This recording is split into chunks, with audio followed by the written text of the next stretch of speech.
અહીં મંદિરના પૂજારી શ્રી વિનોદચંદ્ર હરિદર પર આમદવાલા. અમે આજે કેટલા 30 વર્ષથી રહ્યા છીએ અને આ સ્વયં પ્રગટ થયેલા છે. પહેલાં જે હનુમાનજી હતા તેમને નદી પાર કરીને 80 તાલુકાના બારોદરા કરીને ગામ ત્યાં તળાવની પાર્કમાં સૂઈ ગયા હતા. પછી ગામ લોકો 7 ગાળા જોઈને એમને લેવા ગયા હતા. ત્યાં પ્રસાદ ધરાવ્યો. પછી જેમ ગાળા મૂકે તેમ પૈડા તૂટી જાય.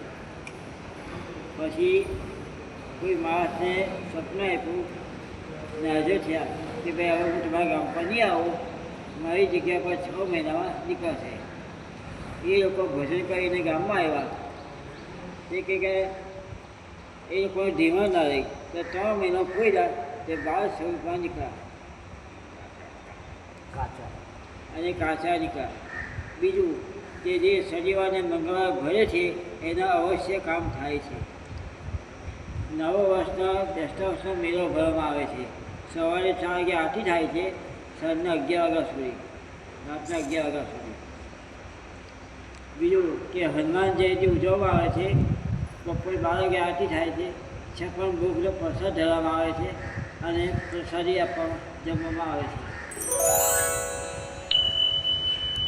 જય શ્રી રામ. જય શ્રી રામ.